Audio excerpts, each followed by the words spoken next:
This is Safe Schools. Our Rainbow Roundtable is a year-long commitment to informing and educating our LGBTQ+ students and youth, parents, teachers, school administrators, and our community school systems on many of the most important issues that today's queer youth and students face. This is a special 4-part series focusing on Project 2025. It is a radically conservative manifesto and blueprint as they see it for an America.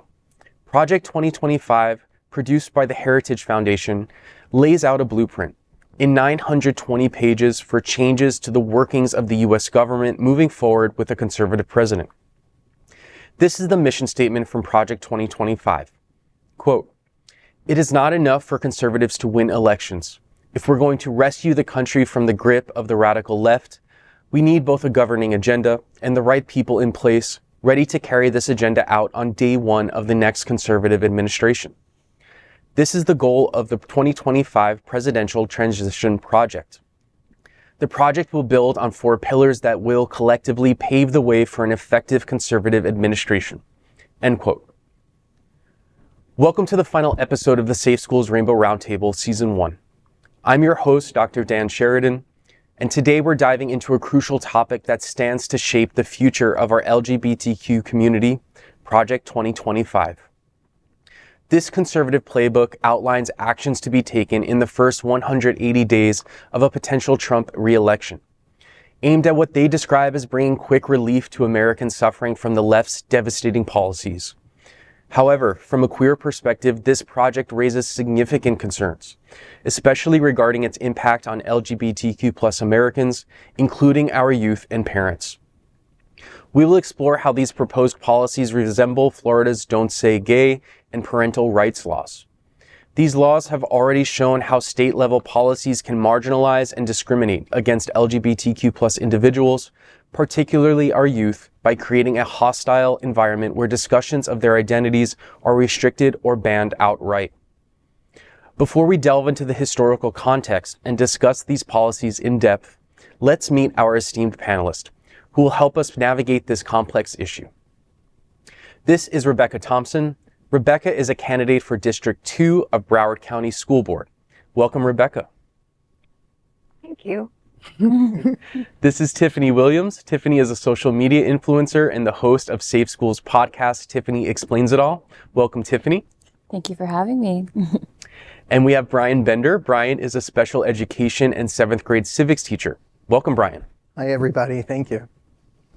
And we have Al Ferguson. Al is well known in the LGBTQ community with his long experience with RuPaul's Drag Race. He's the content executive producer at Hotspots Magazine, Happening Out Television Network. Welcome, Al. Excited to be here. Let's welcome Harold Marrero.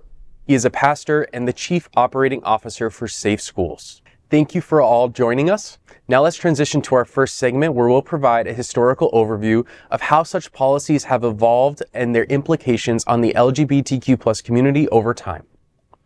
To understand the potential impact of Project 2025, it's crucial to look back at the historical context of similar policies. We'll examine past legislative efforts and societal shifts that have shaped the current landscape for LGBTQ+ rights and protections. Let's delve into the historical backdrop that informs today's challenges and the road ahead.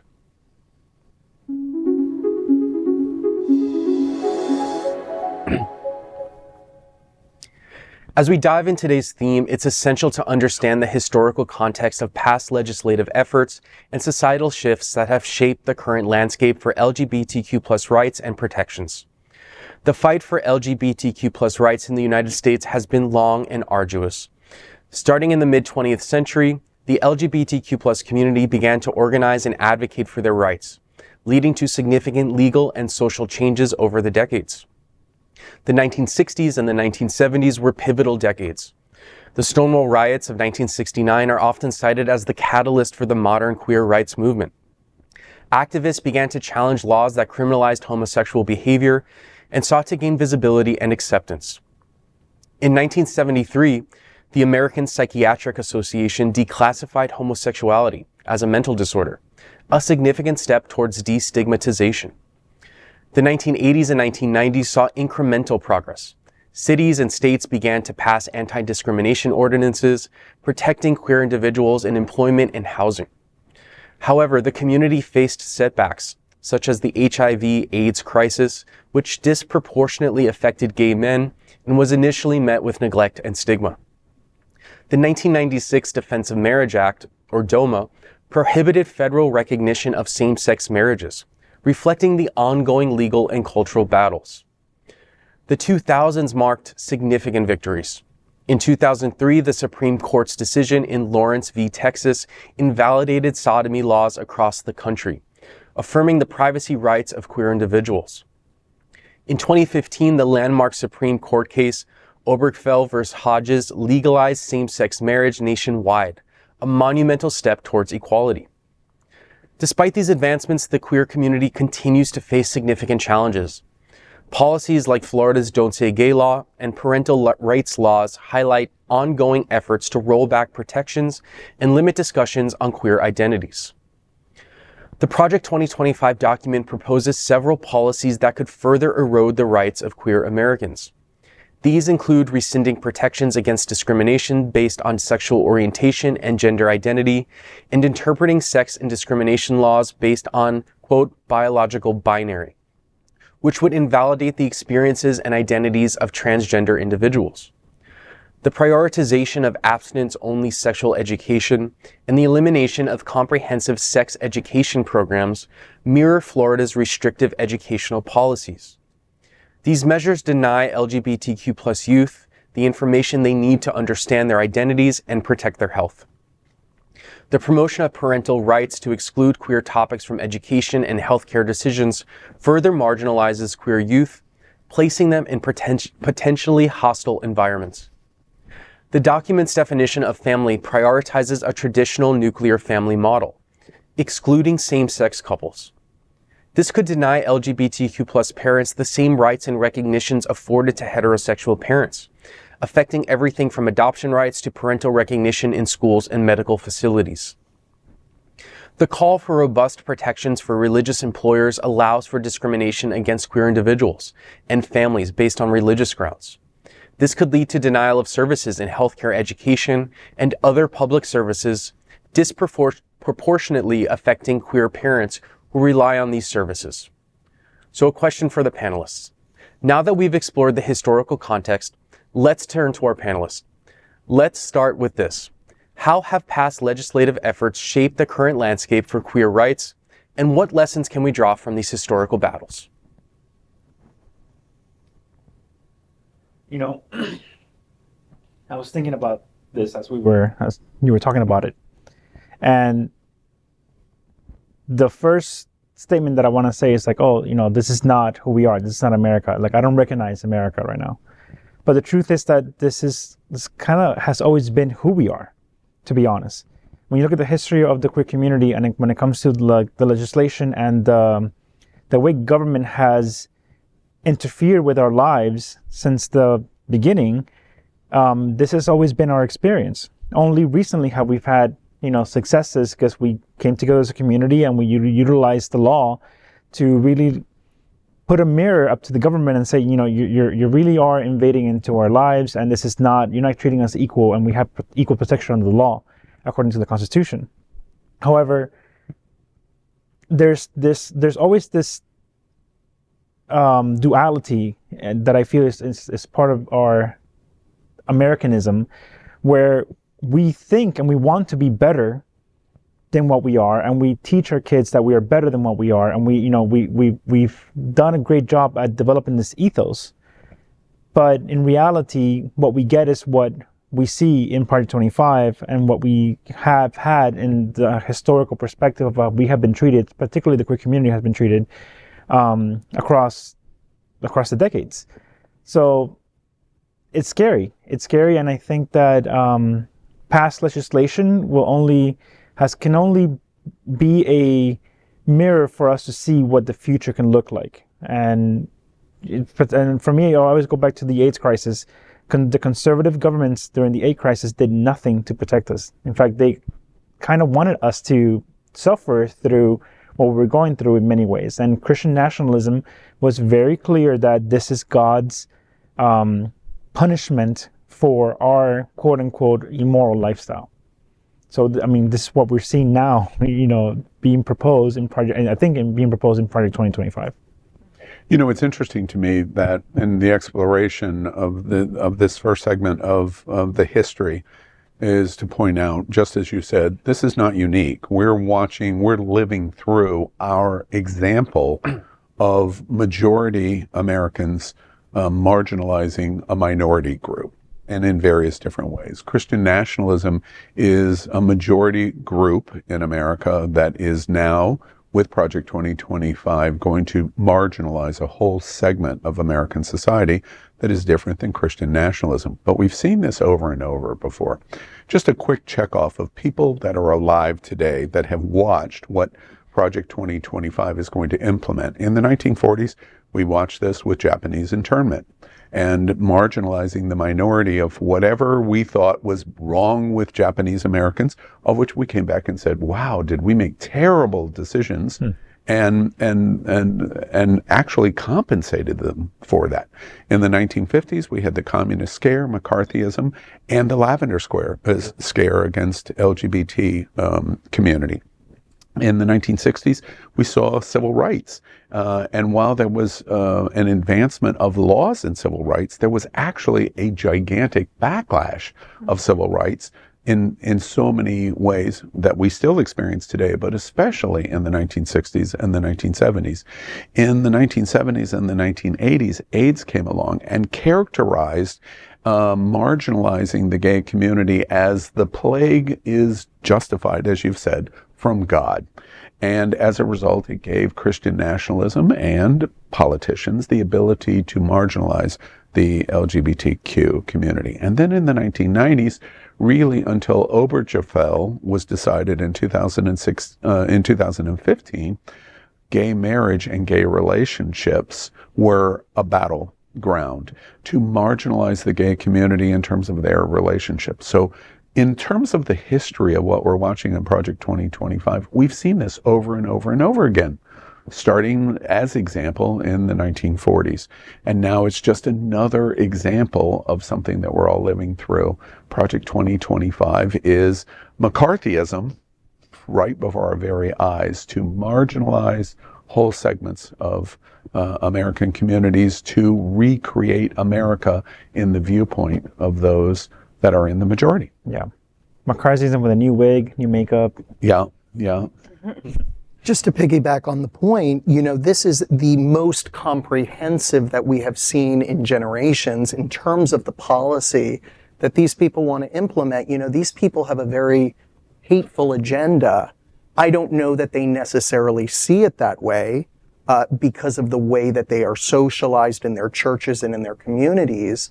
But definitely people that are looking at it from the outside, especially us as marginalized communities, we really see it for what it is. It's a way of silencing us.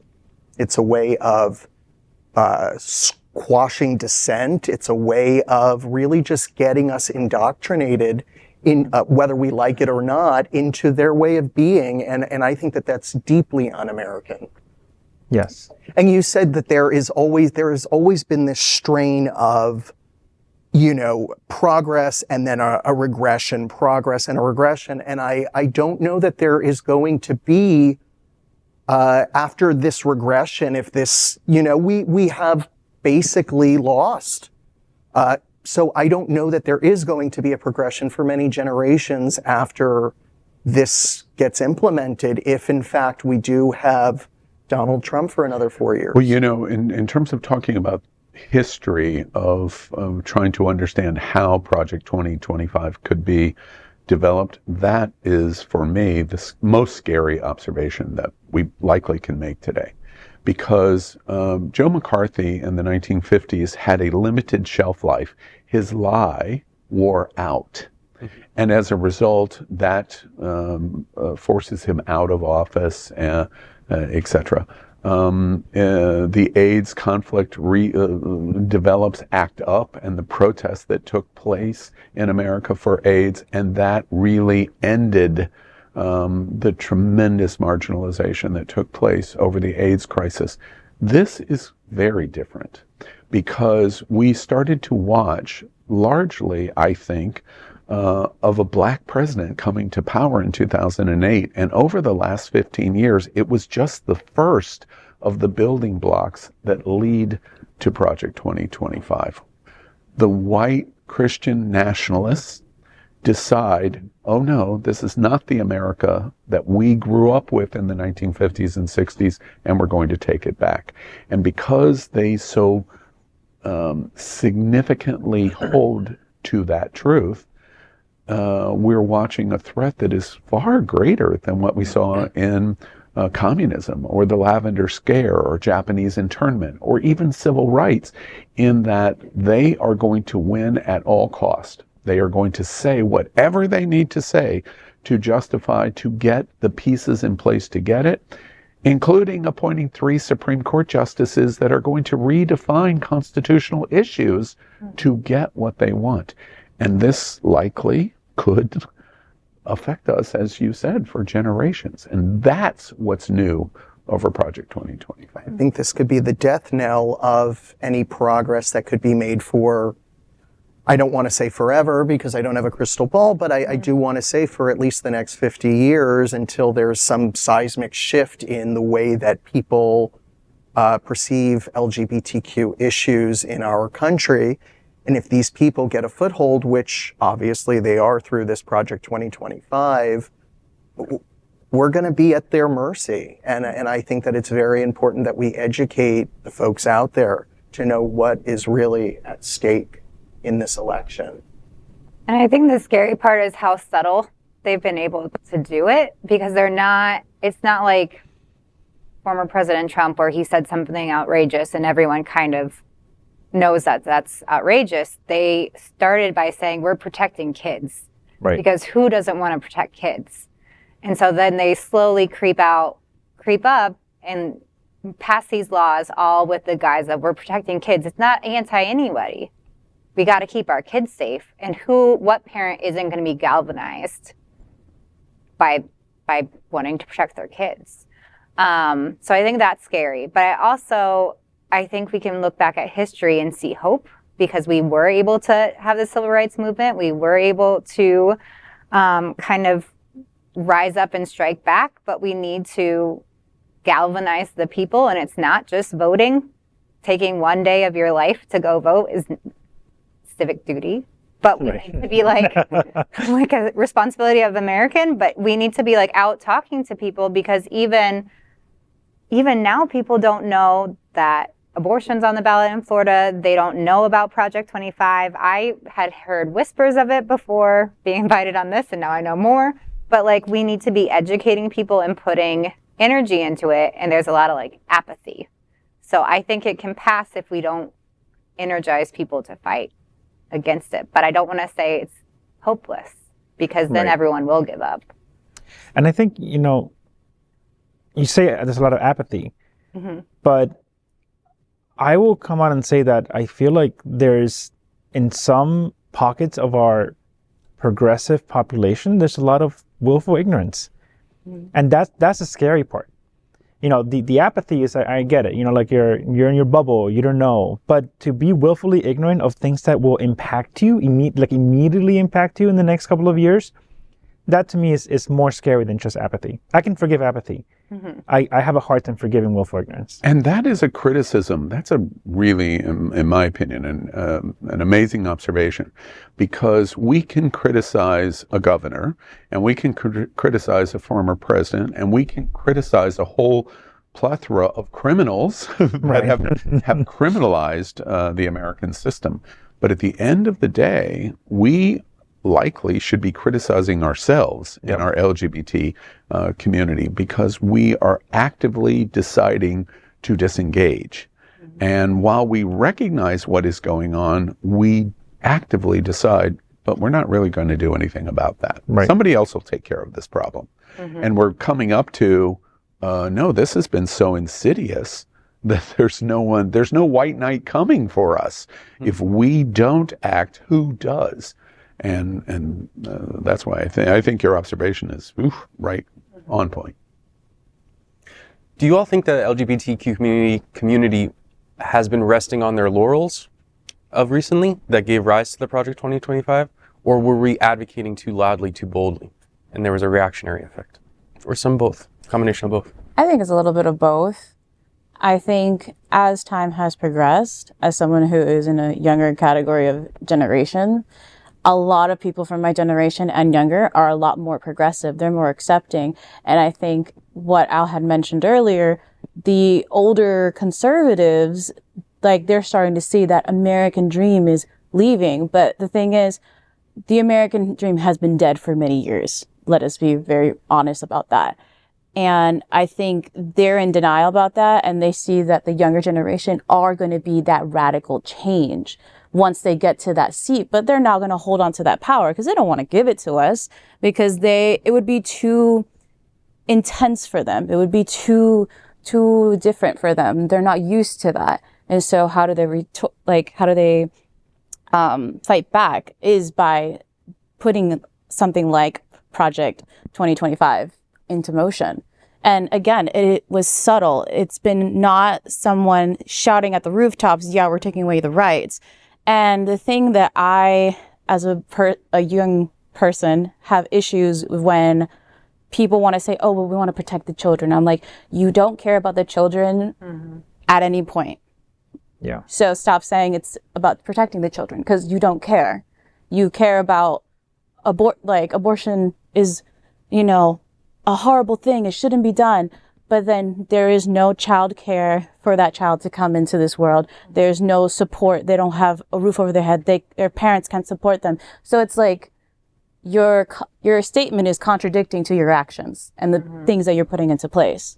In the LGBTQ plus community, I also agree that we have moments of woeful ignorance. And I always make the statement, I'm like, the call is coming from inside the house. Like, you can't be pointing fingers at other people if you can't get your own house in order. And I get it. If some people, I've heard from other people in the community, they're like, well, I'm not part of that letter, so I don't really want to state on that. It's like, well, that's fine, but support somebody, find somebody in the community that is going through that and give them support. And if you are in a space where you have the privilege where people are going to listen to you and you're saying, well, I'm not going to speak, I'm going to let somebody who actually experiences this, has gone through this, I'm going to let them speak their story, because you can't take away our experiences and our stories.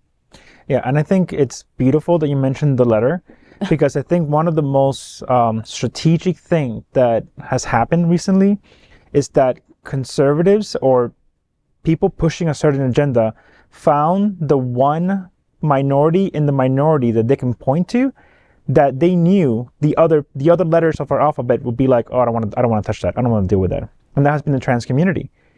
They have demonized trans people to the point that it's abusive, it's bullying, and I hear it all the time from people within our ever expanding alphabet, that they're like, oh, but I don't get the trans experience. I don't want to be involved in the trans experience. I don't agree that they should compete with my child. And it's like, none of this is happening. You have fallen for the trap that they set for you, that they set for us, and we have subdivided, all because they knew that if they go for that community, for that minority among the minority, I mean, this is the 1% of the 10%. And that has become like, the boogeyman. And I really do feel like there's a lot of misinformation, even from, like you said, the call is coming from inside the house. I'd like to add to that. I think, just to reiterate your points, I think gay men, white cisgendered gay men in general, myself included, could be guilty of not including our trans brothers and sisters and non-binary siblings into the conversation, because we feel, and I'm going to include myself in that just because of the privilege that I have as a cisgendered white male, gay male. I think that it took so long to achieve a certain level of respectability in the society, it's still tenuous. We're still working on it. And obviously, if this project goes forward, we're going to lose all of that as well. I think that we've basically taken seats away from the table now. And I think it's really the time where we should all be coming together. Yeah. We should be recognizing that our trans siblings are being singled out, being marginalized. And it's really time for us to fight back on that and to really dispel these narratives that what is occurring right now is somehow indoctrination, grooming, predatory behavior, telling children that they can have certain pronouns or whatever it is. Language evolves. I'm a teacher, so I'm very interested in the way that language evolves. We're not inventing new words. The words that we're using right now are just words that we're using to acknowledge deep things that are happening in our collective psyche, in our personal psyches, and it's pointing in a certain direction. So if these students, if these children, if these adults, if these elderly people who are just now coming out as transgendered, it's because we have language for it now. So it's not a new phenomena. It is something that has been with us. It has been with us since the beginning of time. I'm sure if you go back to Roman literature, Greek literature, ancient Canaanite literature, you would find people that don't fit the binary. Yep. And I think that's a beautiful thing. And I think that we really need to embrace that. And I think that especially the white cisgendered male gay community really needs to recognize that we need to make space for everybody. We don't need to worry about being acceptable to populations of people that hate us too. They might not be showing that as vehemently as they're showing it to our trans brothers and sisters, but it's there. Mm-hmm. It's interesting to me because while I agree with that observation, I fundamentally disagree with whether we're going to do what you just asked for. When you say this snuck up on us, and it was done quietly, it was because this is largely a very orchestrated divide and conquer plan. Yep. And we fell for it, and it worked. And it starts largely, again, I say in 2008, of the advancement of Barack Obama and what he represented. He was anti-marriage. Then he was he accepted relationship in LGBTQ community, and then he embraced gay marriage. And the combination of that and being black and what we've watched over the last 15 years is a situation where you and I diverge. We don't, because I agree with you. But where we split is your age. I am a baby boomer, and baby boomers in America, white men largely, cannot accept the observation that you just made. My cohorts of white male Christian, which I am, not nationalism, are in a situation that my divergent cohort is I'm gay. But what we've watched over the last 15 years is a dramatic increase of people who identify as LGBT. For decades and decades, it largely was considered between 3.9 and 7% of our population was LGBT. When you poll today Gen Zers, it's 20%. The phrase fluid is a scary term for my generational ID of baby boomers. And as a result, our response is on trans, no, not me personally, but talking broadly on baby boomers. On the number of people who identify as LGBT and fluid, the answer is no. And this Christian nationalism in America says enough is enough. And we're not going to take it anymore from the old movie network, which probably none of you know. But the issue is we're watching a pushback to say this is not our America, and we're taking it back. And that's what we're watching, and that's what leads to a Project 2025. But that goes again back to like what Brian said, that gay men, particularly gay white men, gay cisgender white men, have said, we got to this place. Here, look at what we got. And I would say lesbians too.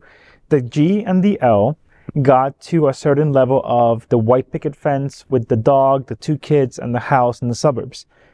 That's it. And I think that what was targeted, and this is where it really gets really tricky, and this has to be unpacked more, but I'm just gonna say, like, what was targeted is the internal shame And that was then said, that has been put out there, and a lot of us kind of retreated and said, like, no, like, this is not who we are. Like, these people are not who we are. But it's like they've always been who we are, and we forgot that.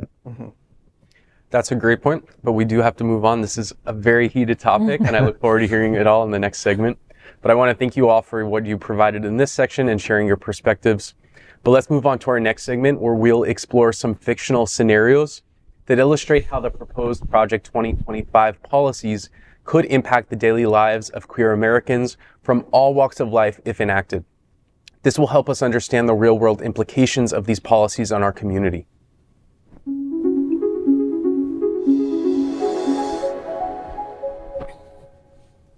In this segment, we'll explore fictional scenarios to illustrate how the proposed policies in Project 2025 could impact the daily lives of queer Americans if enacted.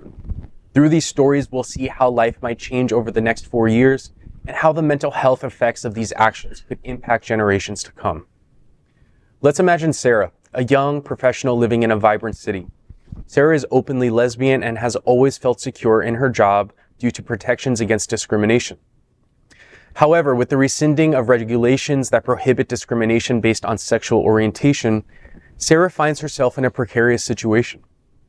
Sarah's landlord informs her that her lease will not be renewed, citing personal discomfort with her lifestyle. When she seeks a new apartment, she faces multiple rejections solely based on her sexual orientation.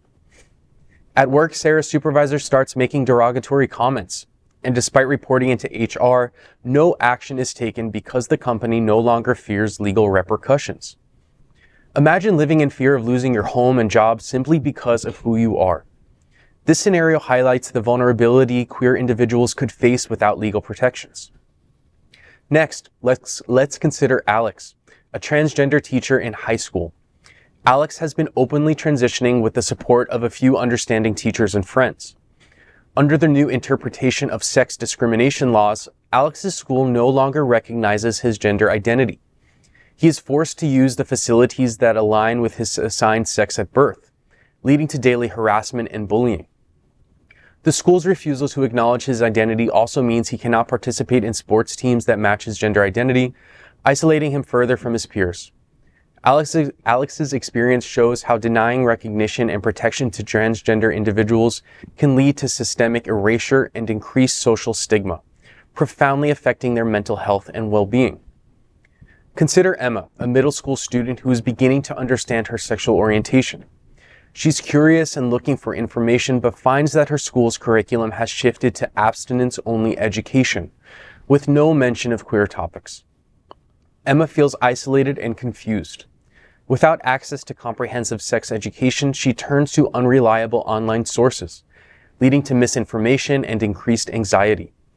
Her school's refusal to discuss LGBTQ+ issues means she has no supportive adult to turn to, exacerbating her feelings of loneliness and fear. Emma's story emphasizes the importance of inclusive education in providing LGBTQ+ youth with accurate information and a supportive environment to explore their identities. Let's also look at Josh, a high school student whose parents have strong conservative beliefs. Josh is gay but has not come out to his family, fearing their rejection. Under new parental rights policies, Josh's parents demand the school remove any queer content from the curriculum and prohibit teachers from discussing these topics. Josh's school complies, leaving him without access to affirming resources and support. When Josh confides in a trusted teacher, the teacher is legally required to inform his parents, leading to a hostile and unsafe home environment. Josh's situation demonstrates how overreach in parental rights can deny queer youth the support they need, potentially putting them at risk in unsupportive home environments. These fictional scenarios really highlight the potential real-world impacts of Project 2025's proposed policies. So panelists, how do you think these scenarios reflect the broader societal impacts of rescinding anti-discrimination protections? And what can we do as a community to support those most affected and advocate effectively to prevent policies from being implemented? I'm going to just hop onto that really quickly. Besides being an influencer, I'm also the director of outreach for Safe Schools South Florida. And description of my job, I go and talk to kids. I talk to teens. I talk to a lot of children from different ranges. And one of the things that was, I thought, interesting when you were talking about the segment and like the examples, all I kept thinking to myself is, our kids are already facing this. This is not an example. It's a reality. It's currently happening. The only difference is in the examples is that now it will start affecting the adults, because that's when it kind of becomes more serious. And I've noticed that especially in a lot of queer youth spaces where I've had queer youth being like, I want to have spaces where I can be seen, where I can talk to other kids that are like me or part of the same alphabet, you know? And the thing is that I hear a lot of sympathy from adults around them. They're like, oh, you know, I want to support them. I'm like, but how are you supporting them? Like, oh, well, I don't want to cause trouble. I'm like, your child faces, you know, discrimination every single day. And it breaks my heart, because we've been doing a lot of workshops recently over the summertime, and a lot of these kids, oh wait, hold on, I'm sorry, I'm getting emotional. A lot of these kids are really seeking community. They want friends. They want to build something together with other people. And I'm starting to see them now become into who they are and being able to tell me what their preferred pronouns are, what their preferred name is. And it's so beautiful to me to see them be who they are and not, you know, I'm not questioning them. I'm giving them space to be as creative as they want or as loud as they want and take up space. And this project is just going to not just to minimize like everyone else that's part of minority groups, because it's not just the LGBTQ plus that it's going to be affected. It's going to be everyone else. And it's just very frustrating because a lot of these kids complain, and I just feel like a lot of adults don't hear it until the problem comes to their front door. And then all of a sudden, oh, we need to take arms. Now we need to worry about this. It's like, you should have been worried about this. This is happening. This is currently what they're going through. How are we going to do something about it and not be afraid to rock the boat and be able to stand up, because those kids are going to turn into adults. So the only way to teach them the right way to kind of go about things is the current adults that are surrounding them. Yeah. You know, Tiffany, I just want to say first, I love that you get emotional on the idea of what you're doing for students and youth. I think that is beautiful. You know, there's this old anecdote, again, the baby boomer sitting at the table. There's this old anecdote among retirees. We don't care about the schools. We don't have any skin in the game, and so the quality of the school experience is irrelevant to us. And there is some truth to that, in that seniors, of which, by the way, that's baby boomers, don't care about youth in the same way that other segments, generations of our society do. And I think that there is some reference to that in LGBT. LGBT older queer people that are maybe married, maybe partnered, generally are not with children and do not have children in schools, that baby boomer LGBTs fit that anecdote that we hear. We don't care about this. And as a result, that can lead to exactly what you just said. While we might intellectually understand the point you just made, it's really not our deal. And so if they're having trouble in school, if they're being bullied in school, it's not my thing. And so I'm not as involved in it as I should be. Now that's shocking, but I really think that that is true. And broadly, whether it's LGBT or it's baby boomers in general, it leads to the understanding, at least, that Project 2025 comes from a place of, we don't really care about that. And if that's true, our problem is really gigantic, because your emotion, while can be appreciated, is not really something that's going to be moved on, because we really don't care too much about that. I know it's shocking. That's not my point of view, but I do think that for baby boomers, both in our queer community and outside our queer community, that explains Project 25. Well, I think most of the examples are actually true. So I was a school social worker when the parental rights bill got enacted, and the district really didn't give us any guidance. Teachers probably as well didn't get any guidance of like what that actually means. And in the social workers code of ethics, like we are not supposed to tell people, like what people entrust with us unless it's child abuse, elder abuse, suicide. And that just broke that covenant we have as a practice. But we had, one of the reasons I left is because I had multiple kids come up to me completely upset. One girl in particular came up to me crying. I asked what was wrong. I asked if she wanted to come into my office, and she said, and beforehand I was like, just so you know, I have to tell your parents that you came and talked to me. And she said, never mind, I'm fine, and walked away. And it could have been nothing. It could have been something very small, a friend fight, but I will never know, was that kid getting bullied? Was that kid being abused at home? Like, what was making them so upset that they didn't want their parents to know?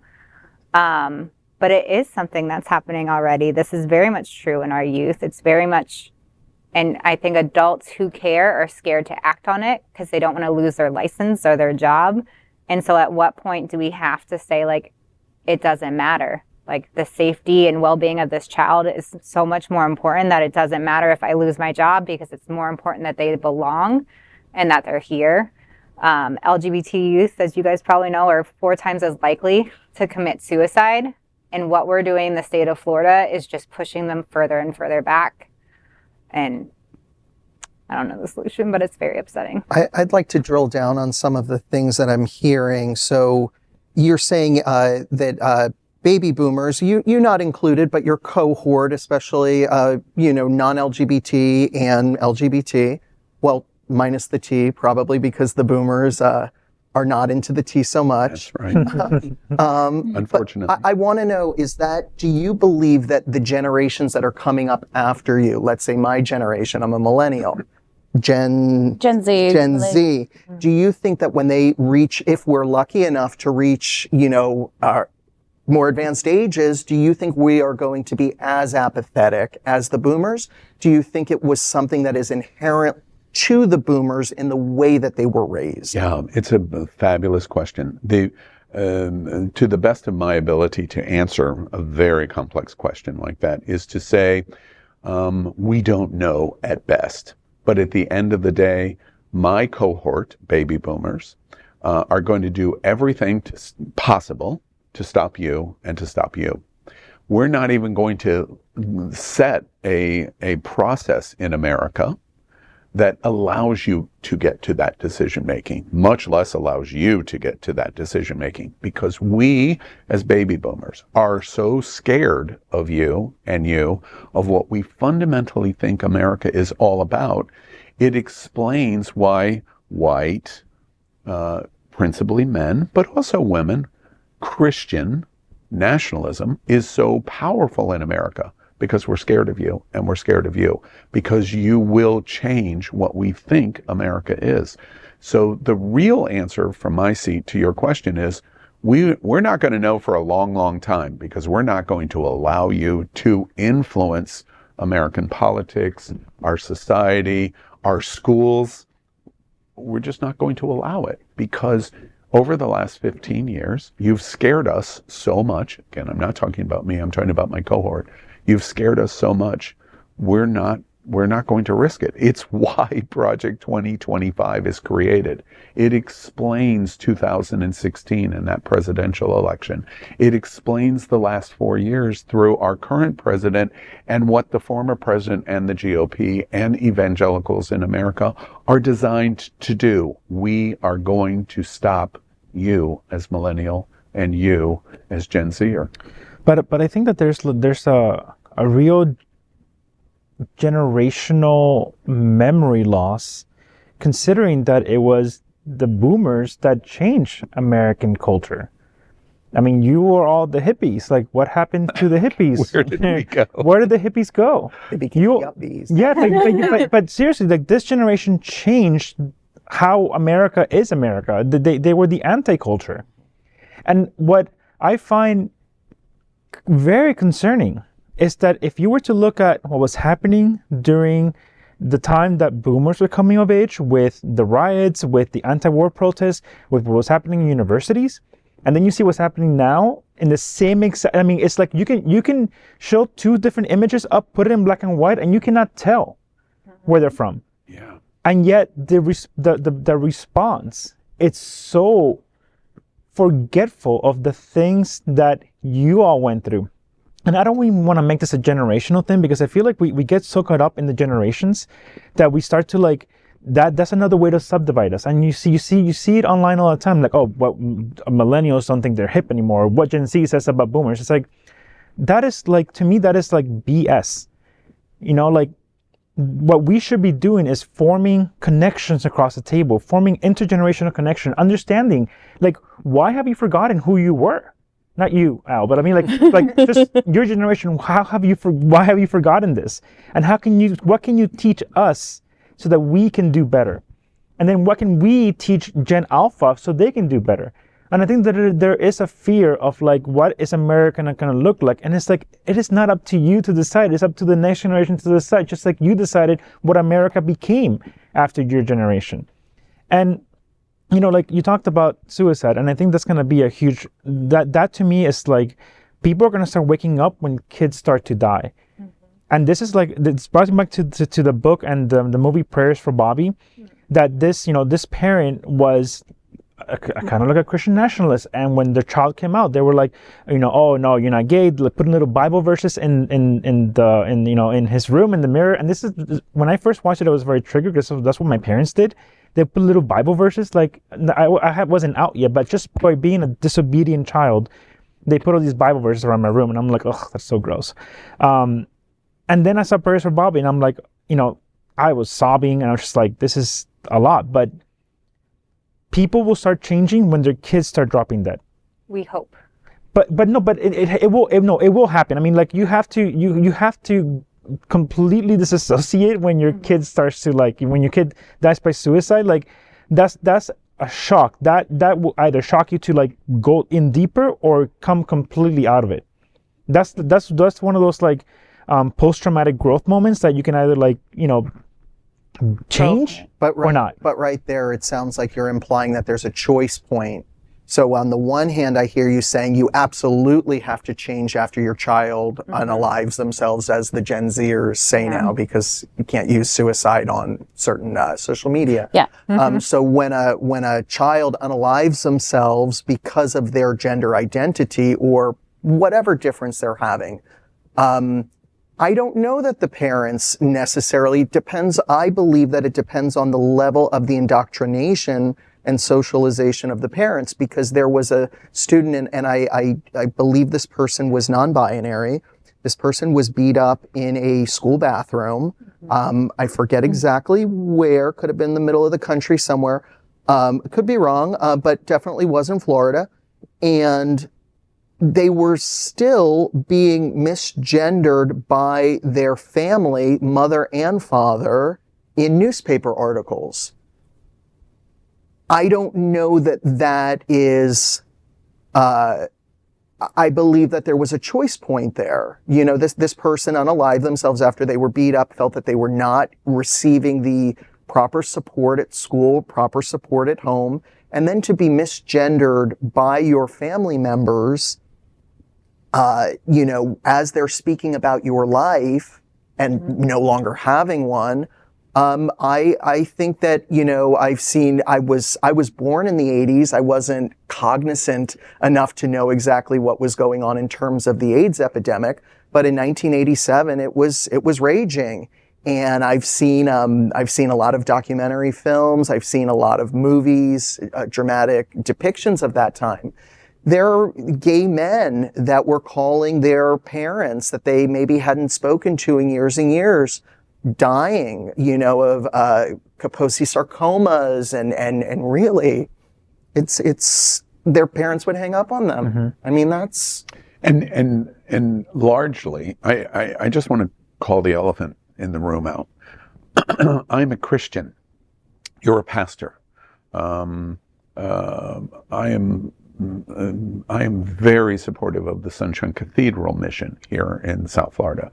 But I'm a Christian, and I still identify as a Christian and in that cohort. But at the end of the day, evangelicalism is at the heart of why this hate in America is developing. Every survey in the United States shows that the number one cause of hate and discrimination viewed by LGBTQ community at the top of the list, it's not family, it's not friends, it's not school bullying, it's church. The number one. Every survey shows that. And because evangelicals want to sell a literal interpretation of God and faith and the Bible, they use that as a baseball bat against LGBT's heads. Mm-hmm. That's not going to go away. And when we watch what we've watched in Louisiana, to post the Ten Commandments in every classroom in that state, and to have a Bible in every classroom in the state of Oklahoma, and to teach from it, all you are subliminally doing is saying, use this as literal fact against the LGBTQ community. It's going to get worse. And Project 2025 is an attempt to implement and then solidify that approach against LGBT, which is what Tiffany's point is of what she experiences in dealing with LGBT youth, whether it's in middle school and they become questioning, or whether it is don't say gay, or whether it's in the library of banning books. Schools should be safe places to prevent suicide, to not need a Trevor Project, which we desperately need, to not need a safe schools, which we desperately need. We have to overcome the evangelicalism of, especially led by baby boomers in America, that we are going to be a Christian nationalist political society. And if that happens, which is what Project 2025 is designed to do, among the top of the list of where we're going to change America is against the LGBTQ community. And to me, that just seems to be a fact. Faith is the cause of what we're watching. But I think there's there's an issue here, because in the church, and particularly in the progressive church tends to be mainline, and by mainline I mean like the traditional Episcopalians, Presbyterians, Lutherans, you see United Church of Christ or Congregationalists, and they're mainly filled with older white people. Okay, now as almost every church. In the church, as I've been, I've grown up in the church. I have preached in many churches, and the one thing that they tell you is you cannot talk about politics from the pulpit. But it's not just talking about politics from the pulpit. It's you can't even mention acts that are happening. You can't take a prophetic mantle and say you shouldn't put kids in cages, because that's talking about politics. And I had this experience one that I was, I was really grossed out by kids dying in these cages that were crossing the border, and children were dying around Christmas. And I did a sermon that said, what the kids that are dying in these cages, they're like Christ dying in these cages. And someone came up to me after the sermon and said, I really don't like the fact that you mentioned, a Republican person. And I'm like, I never said blue, red, purple, gray, whatever. I mentioned an act. And the fact that you felt attacked, that's more on you. That's, something moved in you. You should lean into that, that movement that happened inside of you. Maybe the Spirit is telling you, you should change your ways, because there were no politics from this pulpit. I'm talking about like issues. And what I feel like they do is that they silence the clergy, because particularly in progressive spaces, because clergy are the moral barometers of what is happening. But they don't silence themselves. They don't silence their own clergy. Their own clergy can do whatever they want. They can support whoever they want. They can say whatever they want, and nothing ever happens. But they threaten progressive clergy with, being kicked out of the church. Like, you can't say this, you can't say that. And that's happening from the inside of progressive churches. It's not happening from the outside. Because evangelicals know that the moment they start throwing rocks at that glass house, it's all going to come down. That's happening within the progressive churches. It's happening within, like Tiffany said, the call is coming from inside the house. I love that. I love that because it's like, yes, it is. And we're destroying ourselves in the process because you're silencing the one voice that can actually like bring action. You're silencing. And this happened with Martin Luther King Jr. as well when he was in Birmingham jail. When white clergy were telling him, can you please, calm down, wait for your turn. We'll help you, but just, yes, what you're saying is correct, but just like, can you do it less loudly, please? Like, can you just like calm it down? And he said, no, I will not calm it down because my kid is afraid, because I am afraid, because I shouldn't be afraid in this country.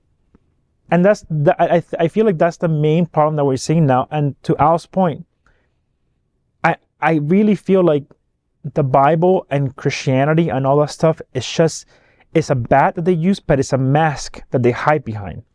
All of that is being used to. It's just a different.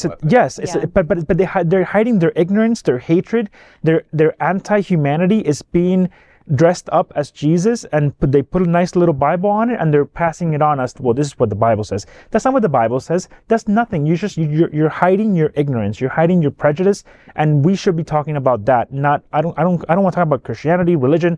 Let's talk about your prejudice and your ignorance and why you're such a bad person. That's exactly what that issue is about. As I've done a lot of jobs in my life, I'm going to say that right now.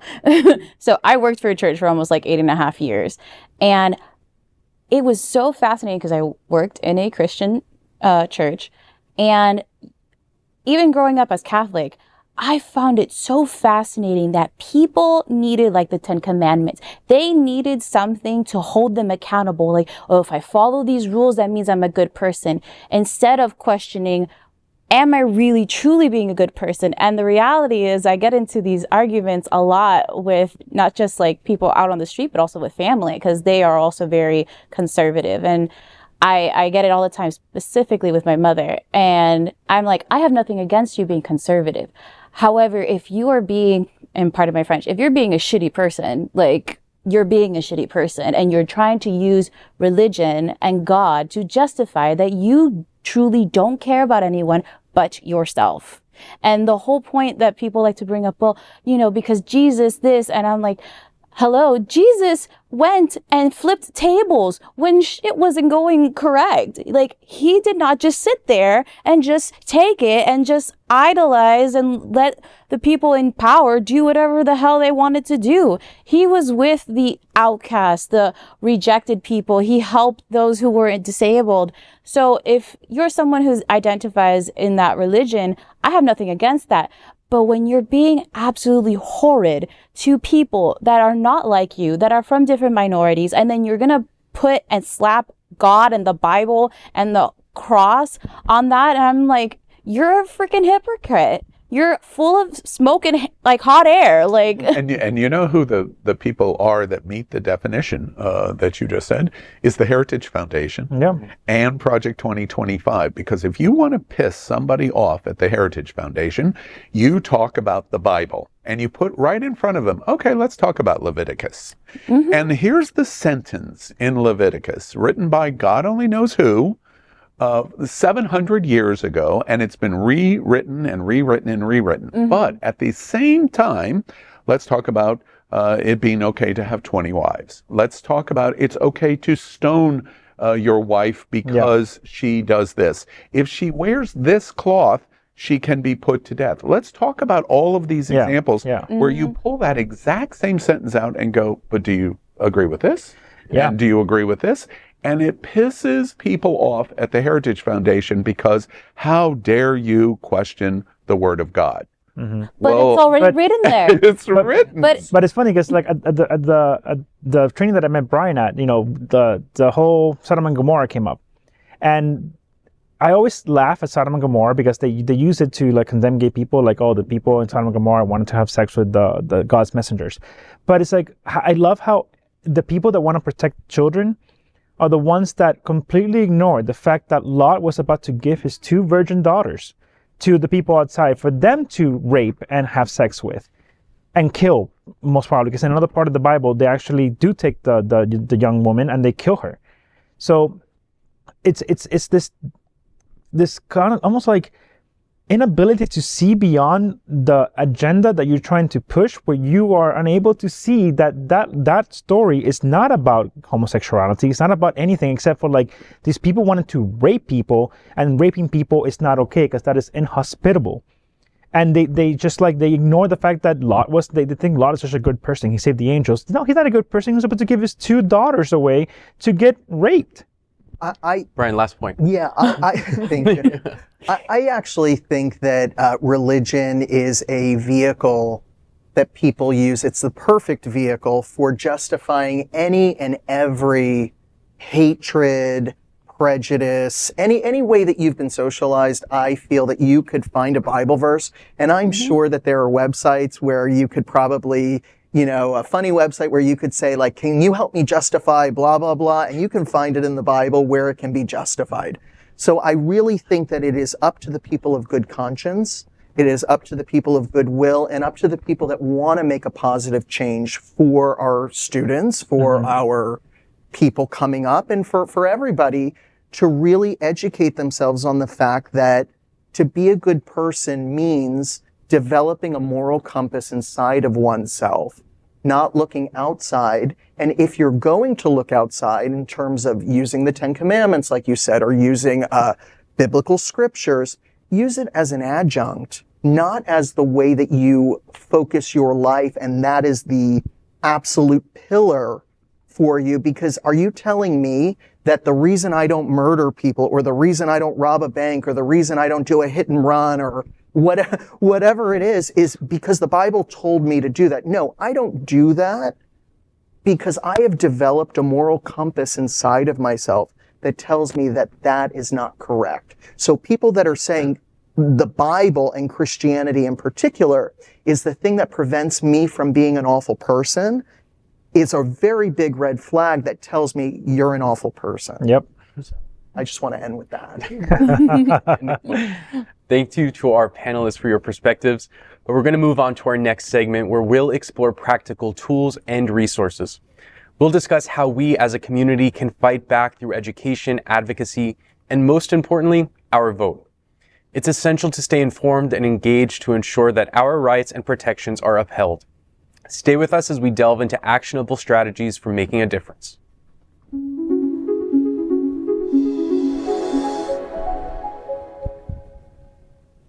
We've discussed the potential impacts of Project 2025 on the queer community and explored fictional scenarios highlighting these effects. Now it's time to focus on what we can do as a community to fight back through education, advocacy, and most importantly, our vote. Education is the foundation of our efforts to combat these discriminatory policies. Being informed about our rights and the political landscape is crucial. Organizations like the Human Rights Campaign and GLAAD provide up-to-date information on queer rights and ongoing legislative battles. These organizations offer resources to educate individuals about their rights and the implications of proposed policies. Local LGBTQ+ centers and advocacy groups also provide educational workshops and seminars. Safe Schools South Florida, for instance, conducts training sessions for students, parents, and educators on queer issues and rights. Advocating for inclusive curriculums that recognize and respect queer identities is essential. This includes comprehensive sex education that covers queer topics and health needs. Collaborating with school boards and educational institutions to ensure that queer students receive the support and resources they need is a key action point. Advocacy involves raising our voices and pushing for change at all levels of government. Contacting local, state, and federal representatives to express opposition to discriminatory policies is a powerful tool. Personalized letters, emails, and phone calls can make a significant impact as well. Participating in advocacy campaigns organized by groups like the ACLU and Lambda Legal, which often provide templates and guidance for contacting lawmakers, is another effective method. Peaceful demonstrations and rallies are effective ways to show public opposition to harmful policies. These events can draw media attention and raise awareness about issues facing the queer community. Joining forces with other civil rights organizations to amplify our voices and present a united front against discrimination is also crucial. Voting is one of the most powerful tools we have to affect change. Ensuring that every eligible member of our community is registered to vote is crucial. Organizations like Rock the Vote provide resources for voter registration and education. Encouraging voter turnout, especially among young people and marginalized communities, is essential. This includes providing information on polling locations, early voting options, and mail-in ballots. Identifying and supporting candidates who advocate for queer rights and protections is vital. This includes participating in campaigns, making donations, and spreading the word about these candidates. Local elections are just as important as federal ones. School board members, city council members, and other local officials can have a significant impact on our daily lives. So let's get to our panelists' insights on how we can effectively use these tools and resources. What are some strategies for educating our community about their rights and the current political landscape? And how can we increase voter registration and build stronger coalitions with other civil rights organizations to amplify our advocacy efforts? Well, there's the tough question. Well, I think, like I said in the first segment, it's more than just voting, it's getting out. And it's also not waiting. Like, we are the people that are going to save us. We can't just wait for an organization to say, oh, you got to go talk to your neighbors. Like, you have to educate yourself on the issues, but just go out to talk to your neighbors. And if they ask you a question you don't know, I'm like, I don't know that. Like, let me find out for you, or let's look it up together. But I think that's, people are waiting for someone to take the lead, and there's no one in our community that, there are people stepping up, but they're stepping up in their small, very segmented groups. And so I think what I would encourage people to do is start going out and letting people know that all of your vote by mail registrations have been terminated as of January 1st. Like, if you vote by mail, you need to re-sign up. And that's something they can just say, go to the Broward County website, you can sign up there. Here's the number. It's very easy. But I think people are waiting to get told what to do when we just have to start. Rebecca, I'm curious from my seat. You're running for school board. It's very important. School board, as Dan said, are as important as our national elections. You're canvassing and going into community in this environment that we're watching. We're talking about Project 2025 and what the conservative evangelical goal is of Project 2025.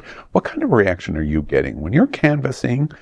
Are you getting the impression when you're knocking door to door and putting yourself out in front of potential voting public of how dire the current times are, or you're not getting that? Not really. There's a lot of people. So my election's August 20th, so it's a primary election.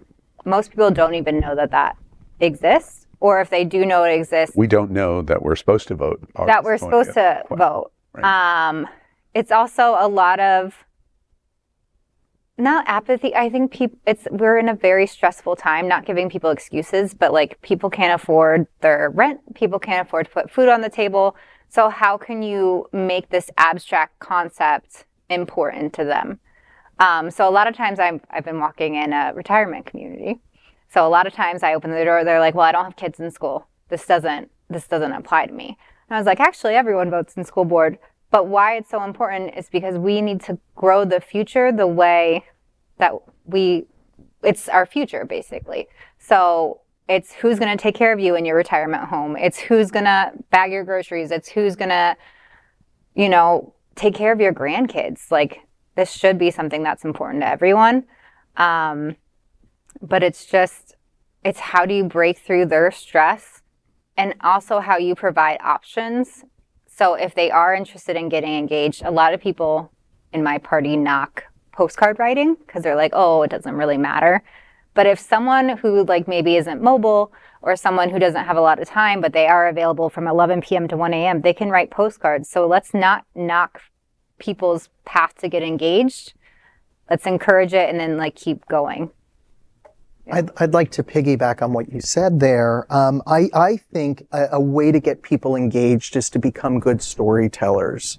We need to tell these stories. We need to tell the stories. I mean, you go into communities where people don't have children in school, they're elderly communities, maybe 55, 65, 75, up till whatever. And I feel that, talking to them and saying, well, do you have grandchildren? Do you have nieces and nephews? Do you remember when you were a student?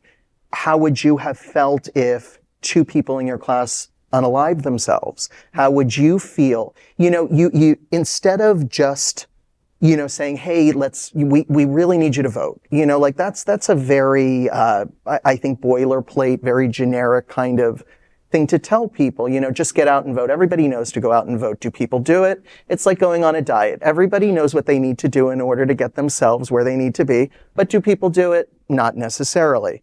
People know that they need to vote. The way that we're going to spur this, I believe, or one of the many ways, is by just being engaging, telling these stories, really having examples. So in one of our segments, we talked about different examples of how this new Project 2025 would impact people. We need to go out to the voters or the potential voters, first-timers, people that have been voting for a long time. We need to go out to them and say, this is how it's going to affect this person. Yeah, it doesn't affect you, but do you want to live in a society where this could happen to somebody? Maybe you'll get some awful people that say, absolutely, I don't really care about that. And those are the people that you weren't going to get anyway. But there are undecided people, or there are people that don't know they're undecided. They just didn't think that they were going to vote for school board because they don't have children that are directly affected by that. But I think if you really appeal, and I don't say this in a way that should imply any manipulation, because I don't think you need to manipulate people to vote. I think what you need to do is you need to appeal to their better angels, if we're going to use some the religious... problem I have with that observation is I worry that we don't know what team we're on. The one of the conclusions to your observation, which makes perfect sense to me, is, well, that only works if the person listening to it gets engaged to realize this is really an important time in our American history, and as a result, we have to step up to tell those stories and do those things. And I worry that the Heritage Foundation, evangelicals, radical conservatives, those that are behind and have written Project 2025, they're just more engaged than we are, of whatever we are represents. And as a result, they want it more to have the white Christian nationalist America than the alternatives, whether it be people of color, whether it be sexual minority, whether it be immigration, whatever the issues are, that team doesn't want it as much as those that are pushing what we're talking about. And just to push back a little bit, and I'm not disagreeing with what you're saying, but just a little healthy pushback. It's always what I've heard growing up, being politically, if I say it's my job to watch all the news stations, it's my job. I really enjoy it. Republicans play the long game. They play the 50-year game. They play the 100-year game. So they'll put people... Abortion was the proof of that. Yeah, they played that game for, since Roe. They've been chipping away at it slowly and surely. And finally, they were able to affect change at the Supreme Court level. They were able to get their Heritage Foundation cronies in there. You got your Amy Coney Barrett. You have your Brett Kavanaugh. You have your people and the ones that were already there that were going to create a supermajority. I think that just by doing this work repetitively, telling these stories repetitively, I believe that Democrats maybe were not at the level of, let's say, the Republicans playing the long game. But by this practice, by doing it, maybe we're not going to win every battle. But hopefully, if there are more battles in the future and this isn't enough sand in every single gear to get some change later on, I believe that Democrats will come out strong in the future. I'm hoping, I have to knock on wood or pray to whatever it is that I need to pray to hope that we're going to develop a certain kind of long-term strategy and a long vision for what it means to be progressive. And I think that that's constantly changing. And And I think we're still in our infancy. You know, I'm tired, and I don't mean this to you specifically, but I'm tired of hearing, you know, Democrats don't turn out for elections. Yeah, maybe they don't, because they're young people that don't get to live the American dream. They didn't get to buy a house for $45,000 in a neighborhood that now commands $1 million prices. They're not sitting on a nest egg that allowed them to send their children to beautiful universities and schools. If I can say, while I agree with that, I'm critical of Tiffany's generation, Gen Z. I'm critical of your generation, millennial, all the time. It seems like I have so many friends that go, "Oh, Al, my goodness." The reason why I voice that is to try to illustrate the story of how important what you just said is.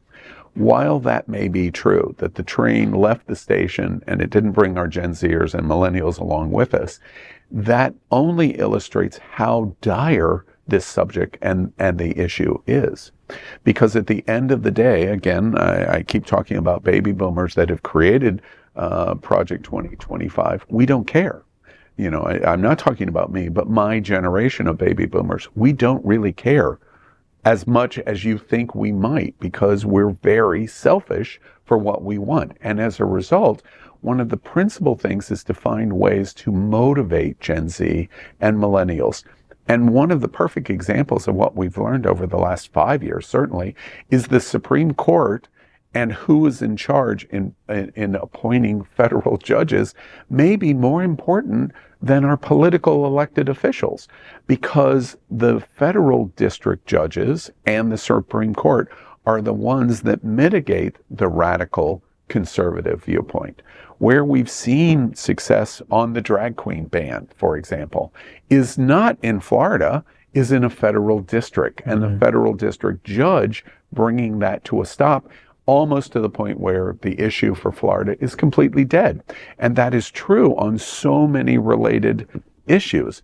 It gets ultimately to the Supreme Court, and allowing the previous president to appoint 3 neocon Supreme Court justices has changed a supermajority that is allowing redefinition of long settled law. Abortion, for women's right to control their own bodies, is an example of it. But it could include gay marriage and the reversal of Obergefell to say, no, I'm sorry, we made a mistake in 2015, and that right is taken away. Sotomayor said recently that many of the things that she has participated in the Supreme Court over the last couple of years, she went behind closed doors and cried. And Sotomayor is signaling to all of us, the Supreme Court is so incredibly important to us, and the stories that we need to tell is representing our Gen Zers, representing our millennials. This is really critically important. When you do not participate, you don't realize the effect that you're going to have on you for the next 40 years. And that's what we're watching. But I think that there's a problem in our culture, there's a problem in our language.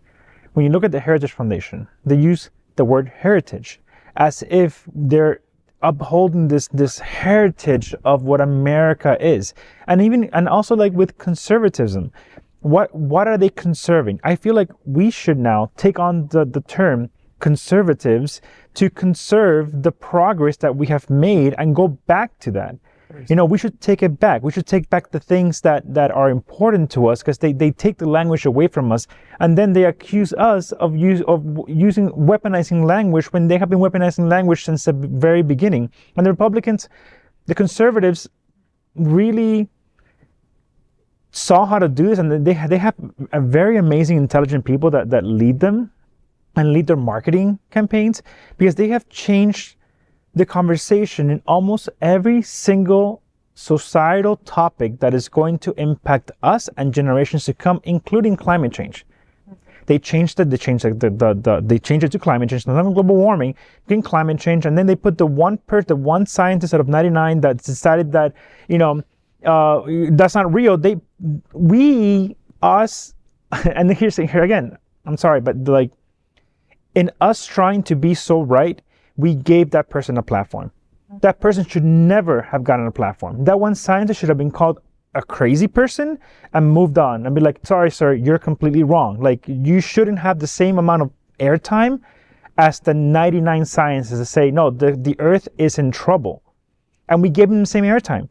And our, you know, we're so caught up, and this is an issue that I think the left has, the conservatives, liberals have, and Democrats have, that we're so caught up in being right, we're so caught up in being woke that we have forgotten, and we don't work together, and we cancel people so quickly instead of rehabilitating them. We don't allow for rehabilitation. We just cancel. You're wrong, and we try to put in new people in place, but that's not going to work, because those people then there's no change happening. You know, there's no transformation happening. It's so interesting that you make that observation. I just piggyback on perhaps why it's happening. This exploration of Project 2025, we start with looking at historical examples. You know, I gave some starting in the 40s of how we've seen these moments. But there is a difference going on in this moment, and you hit the bullseye of it, in my opinion. The bullseye is the opposition that we're facing is willing to win at all costs. Yep. I'm going to lie to your face and lie to your face and lie to your face and lie to your face. And I'm going to tell the lie so many times, and it's going to be on Fox News so many times and Newsmax. And then MSNBC and CNN shows the lie from Fox News and MSNBC on MSNBC so many times that there's a whole cadre of Americans that go, oh, that's probably true. It's a lie. It's absolutely a lie. But the fact-checking no longer seems to matter.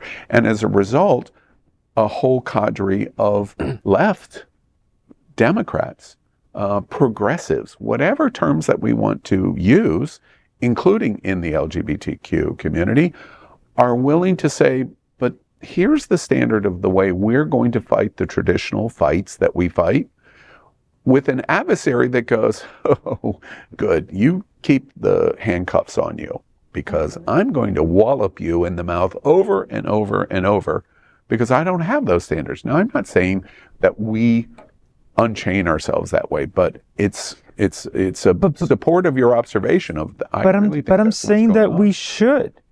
We have to learn how to get in the sandbox with Satan and play with the same tools that they're playing against us. Because if we don't, like, this is what Obama did. He had the chance to put a Supreme Court and replace the one that had, I think, passed away, right? Yeah.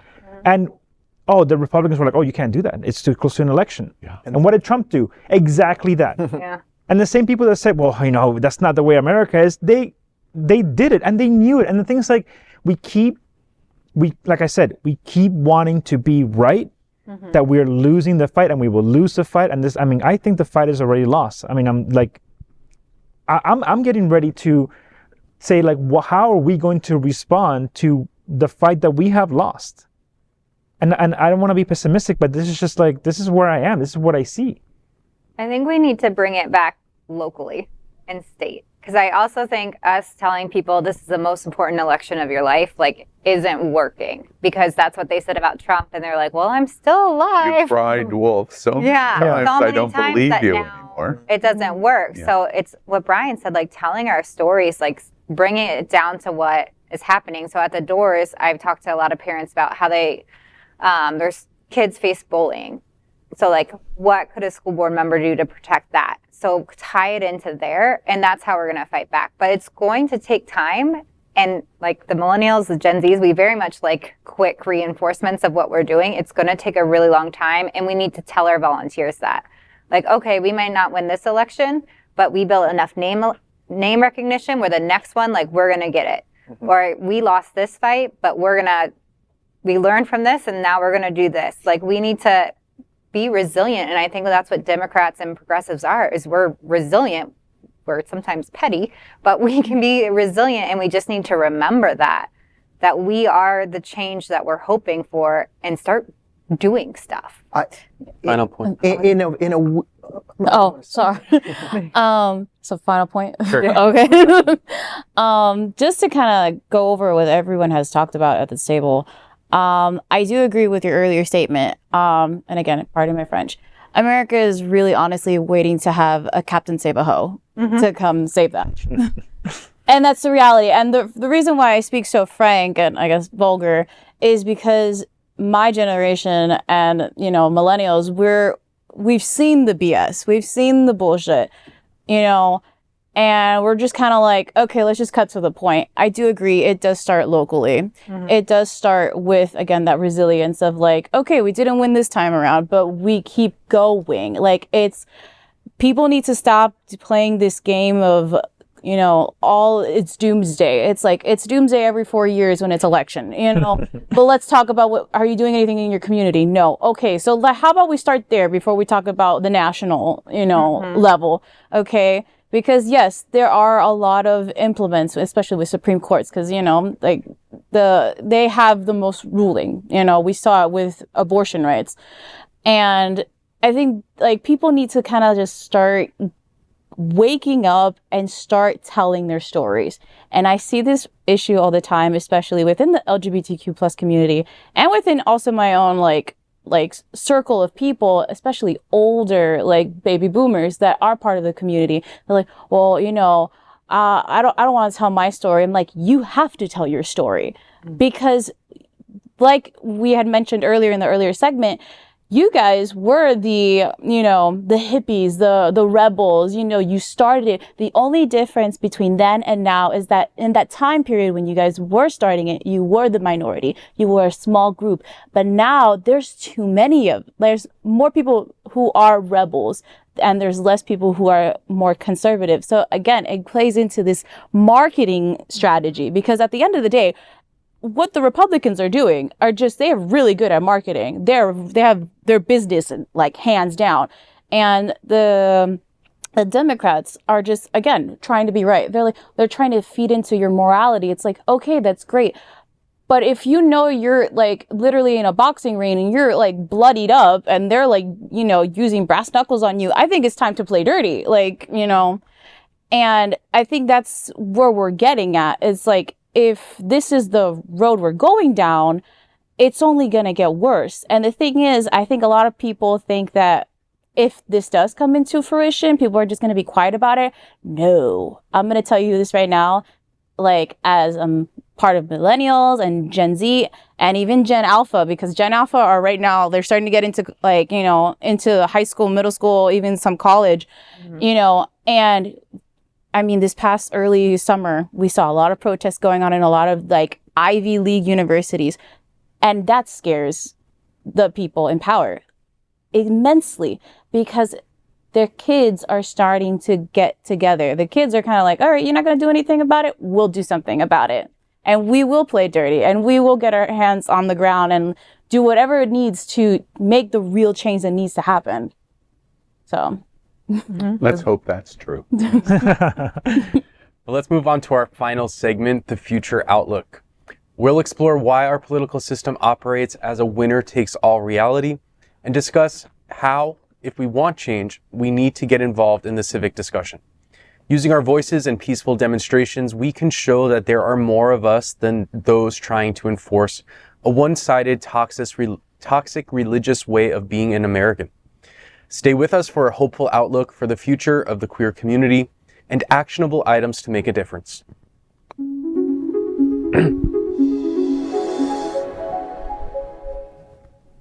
In this final segment, we'll explore the future outlook for our community and discuss why our political system operates as a winner-takes-all reality. We'll also delve into how we as individuals and a community need to get involved in the civic discussion if we want to see change. In the United States, our political system often functions as a winner-takes-all reality. This means that the political party or candidate that wins an election takes control, often implementing policies that reflect their agenda. This system can create significant swings in policy and governance, depending on which party holds power. For queer youth, this means the difference between living in an affirming environment or facing policies that marginalize their identities. Civic engagement is crucial in a winner-takes-all system because every vote and every voice truly matters. When more people participate in the political process, the resulting policies are more likely to reflect the diverse views and needs of the entire population. For queer youth, understanding the importance of voting and being politically active can empower them to advocate for their rights and the rights of their peers.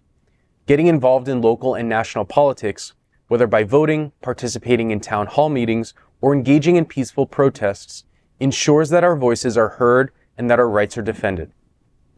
Peaceful demonstrations and the power of collective voices can drive significant change.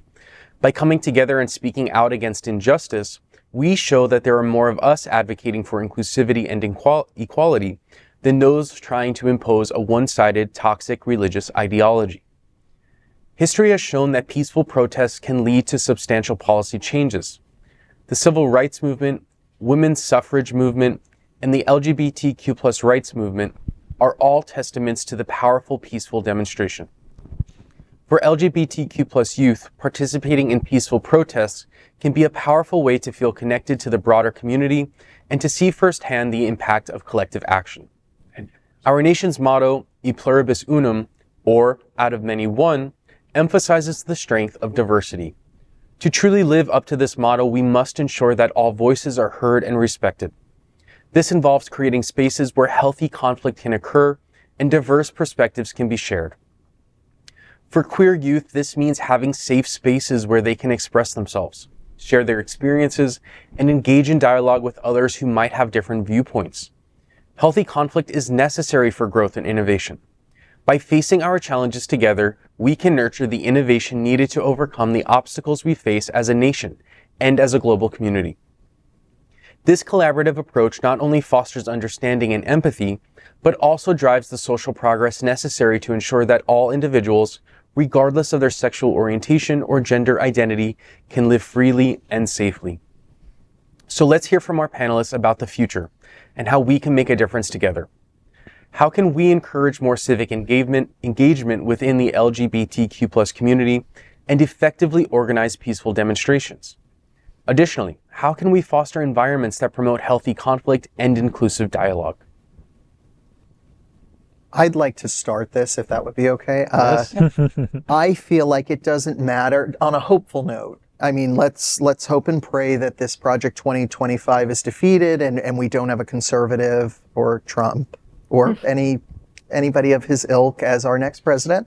I think you cannot put the genie back in the box with the way that the kids these days, and I include myself as a millennial, Gen Z, Gen Alpha, you know, you can ban TikTok, you can ban Instagram, you could even ban Facebook for us old folks. We're going to find a way to disseminate information. There will be grassroots movements. You can have the apparatus of the state dictating certain ways in which we are prescribed to live our lives. But ultimately, we will be a force to be reckoned with, maybe not through the channels that maybe baby boomers recognize, but I do believe that, you know, even the war in Palestine, Israel happening right now, that is largely being driven by social media. I believe that should something happen here in the United States with, let's say, Project 2025, I believe that opposition to that will be largely driven by social media. We are so connected and there's no disconnecting us. You try to disconnect us, we'll connect even more. We're going to figure out ways to really galvanize a movement. We're going to galvanize a voice, and we are going to be unified. Maybe there are going to be different factions fighting for different things, but I believe ultimately it's going to be in the spirit of liberation for all, and that makes me very hopeful. Yeah, I think that I love what you say. Would you, as a pastor, could you say amen at the end? Amen.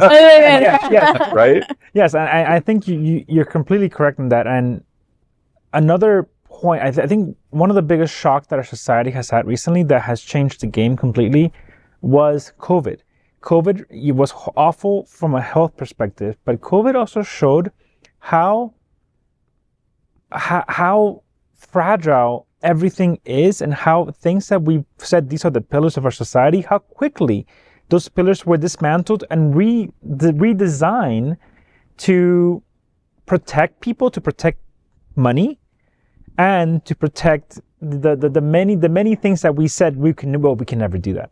I mean, COVID revolutionized how we work from home, how the office space is really a waste of time, and for not for all, but for a lot of, or like, jobs, the office is just like a place to go to, just like waste time that you would be wasting at home.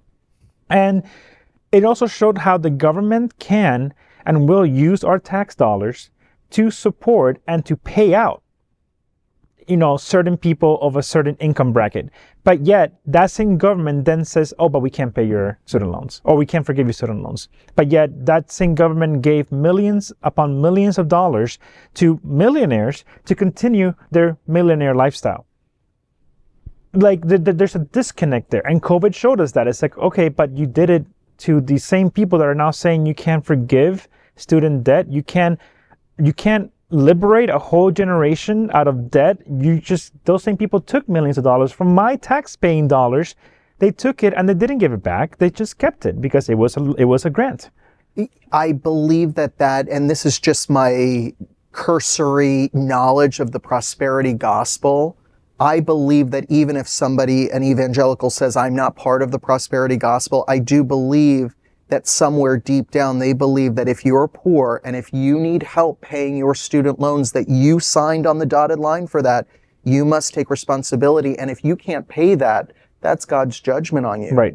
So I believe that it always comes back down to you're a bad person because your life is not going in the way that you want it to, or in a way that is unproductive in their eyes. Right. And instead of addressing the systemic or systematic issues that are arising in our society organically and not so organically, right, because of the way that the chips are stacked.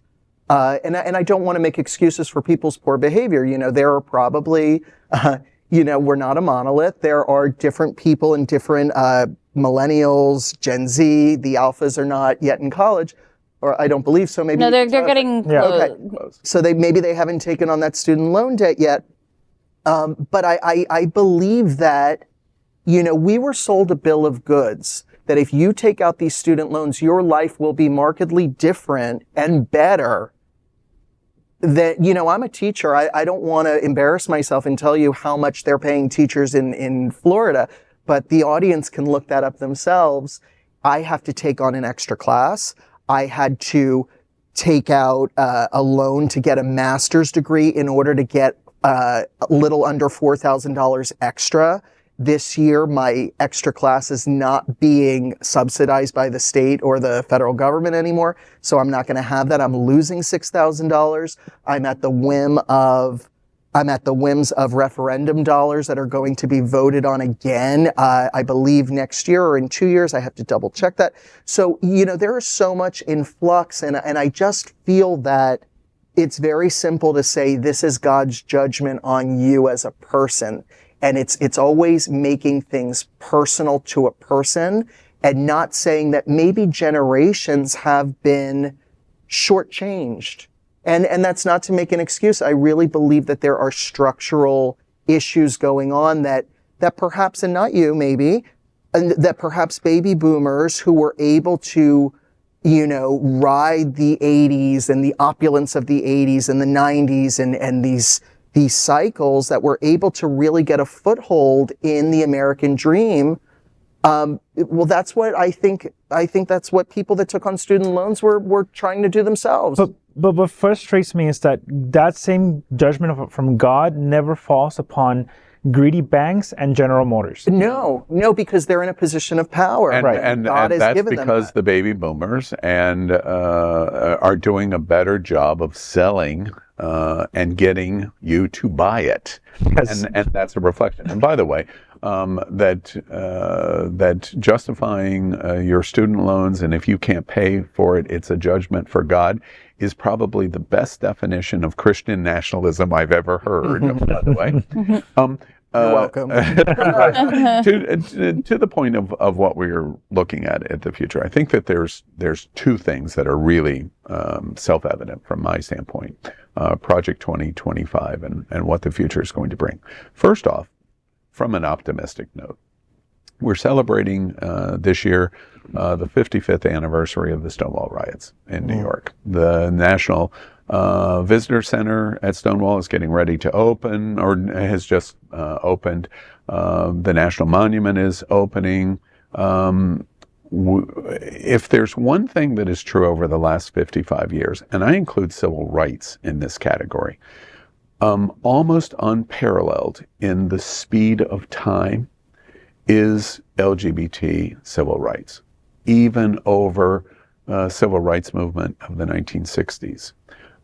Almost enviable in the entire world of what the world has watched from LGBT advancement through the process of being a mental disorder from 1972 to what we've seen today, marriage equality, dealing with the process of AIDS, ACT UP, and it goes on and on and on and on. One of the things that we've learned over the last 55 years in America is you probably don't want to bet against LGBTQ. We may be on our knees right now. We may have seen a governor that has just been a mastermind in terms of how he has marginalized our community in this state. But at the end of the day, over the longevity of time, you don't want to bet against the LGBTQ community. I think that that is very optimistic, even in the worst of times, which is the second point. It's bad. And Project 2025 has great likelihood of being implemented. Let's hope it's not, but it has a great likelihood of being implemented. So we're all Floridians. We know what the heavy, heavy dark clouds on the horizon mean. There's a storm coming. And that's what Project 2025 is for us. To say, oh, there's no dark clouds, or we're going to ignore what the dark clouds are, is probably not very rational. We know what the dark clouds mean. It's what we do with them when the storm comes, and the storm's coming. And so from that standpoint, our future is, how do we endure it? How do we process the day-to-day of it? How do we protect our LGBT students and youth in our schools? Because we don't want to see, we've already had this conversation of, mental health is a real thing for LGBT youth and students, and suicide is a great possibility. We don't want to see a whole systemic generational class lost because of Project 2025. Mm-hmm. And when they're teaching in schools that there is no sex education, that the only choice is abstinence, and perhaps don't have sex until you get married, we know whether that's not a Democratic or Republican position.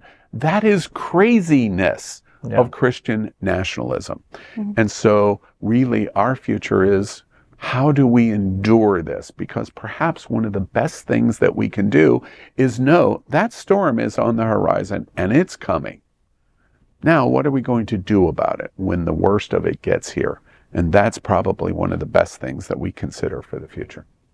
I think Safe Schools is starting to kind of implement that in our workshops. Right now, our workshops are just kind of like a test run, basically. And we've been getting good results with it. We've been seeing kids coming from all different spans of different parts of the districts, Miami-Dade and Broward County, and they are banding together. They're working together. Yes, are we doing stuff that is fun and just kids getting to be kids? Because a lot of them know kind of what's going on in the real world, which is great. But at the same time, they also feel very pessimistic. They're kind of just things kind of suck right now. And I'm I get that. And I'm glad that you are aware of what's going on. I love that. But I want to give you an opportunity to be a kid, because you're not given that chance, because you have a bunch of adults who are telling you you're not trans or you're not this, you're not that. I'm the fact that you're 9 years old and you know exactly who you are. I mean, I wish I would have known that when I was your age, and it's, again, I agree with you, Al, is we need to prepare for the storm. I hear a lot of people, especially when the Don't Say Gay was going around. I heard a lot of people being like, well, I guess I'm going to just leave Florida. I'm like, that doesn't solve the problem. I get it. I understand. It's, it sucks. But you're abandoning so many people that, one, don't have the financial option to do that, or are underage and they can't do that. So it's like the little people that there are still left in the community, like, we have to band together. We have to be a united front. And that's not just the LGBTQ+. That's LGBTQ+, the Black and brown community. That's the Latino community. That is the immigration community. Because in the LGBTQ+, there are so many intersectional people in it. And I feel like that is like something that people kind of overlook at times. I'm like, that is like the thing that we need. Like, there's the answer right there in the middle of the table and nobody's kind of acknowledging it. It's like, it's right there. Like, that's what people are afraid of. And I tell this to my kids all the time, is it's hard when you see somebody going through something, like you see somebody bullying another person. Especially with the earlier, I don't know if it was earlier segment or earlier, that you tell a lie to someone. What is a bully to someone else? Is you're telling them a lie. Oh, you're stupid, or you're ugly, or you're not smart. You're telling it over and over and over again. That person that's receiving that is going to eventually be like, you know what? They say it so many times, it has to be fact. And I tell my kids, I'm like, it doesn't matter whether you're gay or straight. If you see something that's, is wrong, and if you are the first person to say something, do it.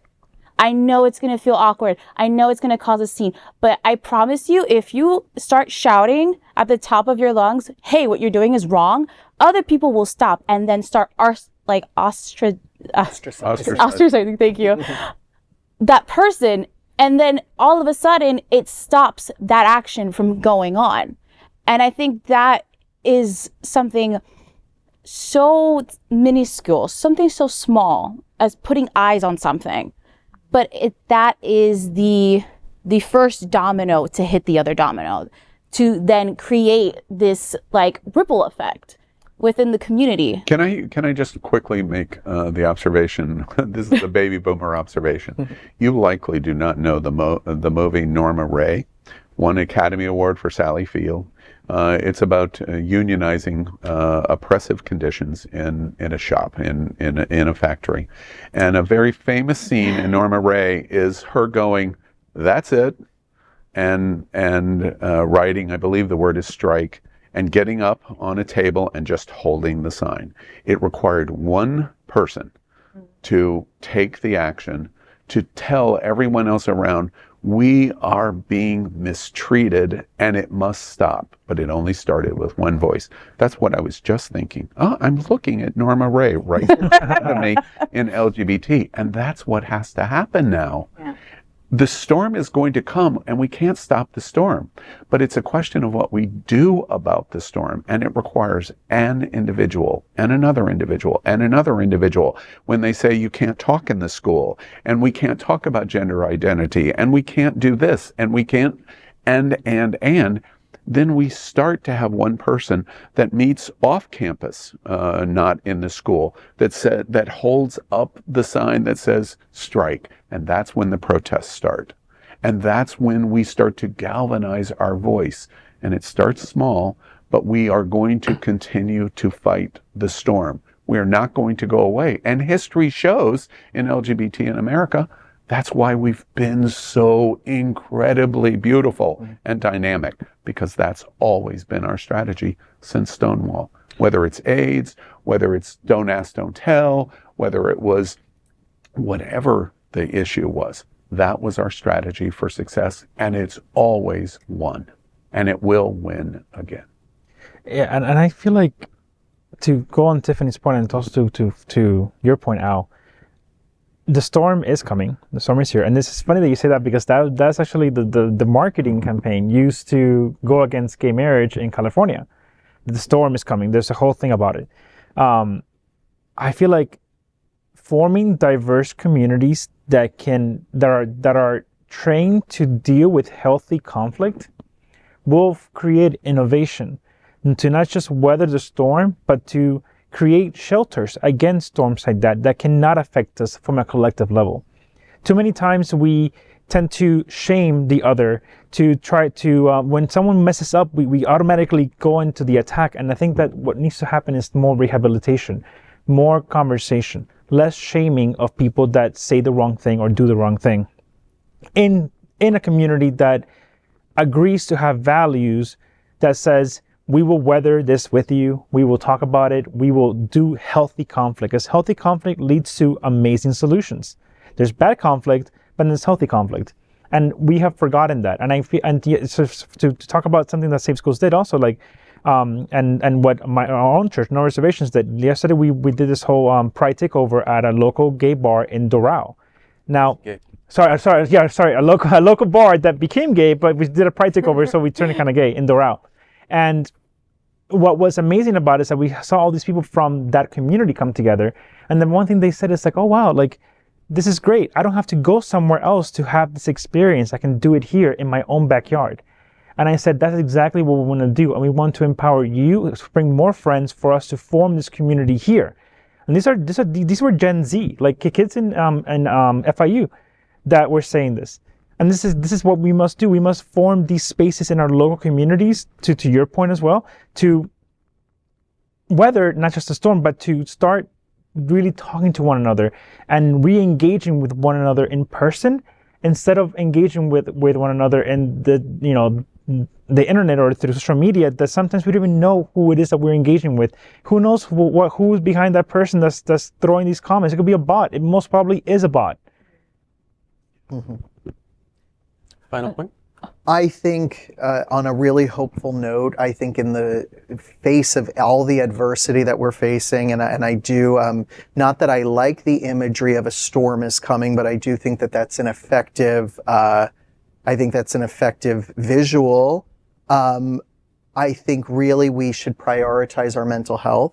We should really support one another as siblings in this larger rainbow community that we have. Really understanding that no person is an island, and knowing that we all need each other and we're all better for it by needing each other and by utilizing each other's gifts, services, and talents. I think that that's very hopeful for the future.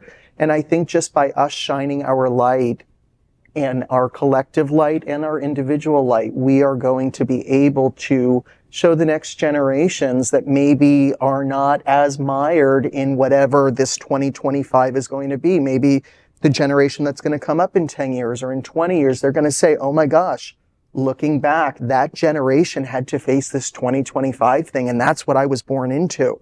We're sowing the seeds of a liberation for all just by loving, by being ourselves, and just by caring about our community, and really understanding that by accepting everybody into the umbrella and not saying, oh, this is the ABC 1, 2, 3, LGBT, whatever.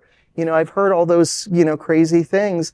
I think by really incorporating all of us into this collective liberation is what is ultimately going to liberate us. And I do believe that no matter what 2025 throws at us, no matter what storm is coming, whether it's a Category 5 or a Category 500, you can't erase people, you can't erase an idea, you can't erase an identity. You can make us invisible in the public sphere, but you're not erasing us. And I think we need to find our joy where we can find it, and I think we should find our joy together. So that's... I know all of you remember this phrase from my generation, and it started by ACT UP, actually, over a protest over AIDS, and how especially the gay community was being treated by the government and society.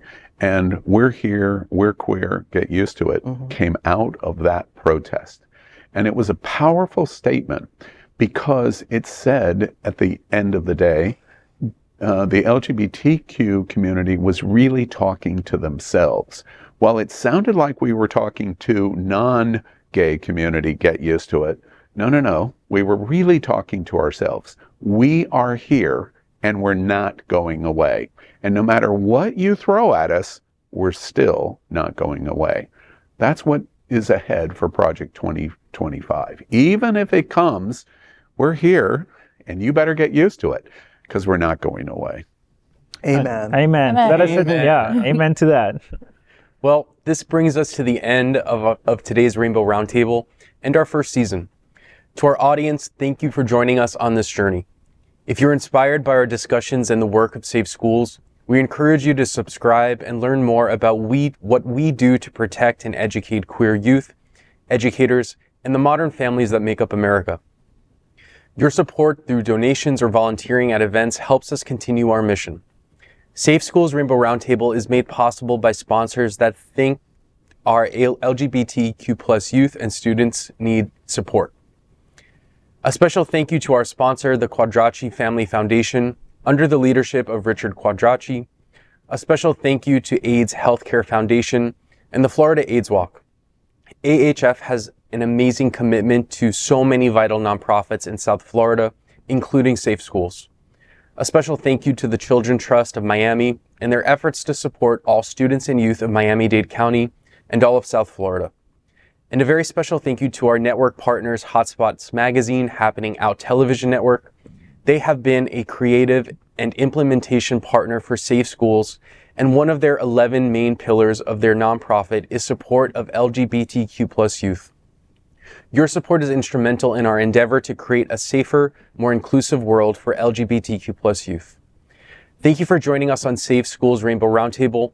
Stay safe, stay informed, and keep advocating for inclusivity and equality. Until next time, keep shining your rainbow light in all you do. Thank you, and see you next time at the Safe Schools Rainbow Roundtable.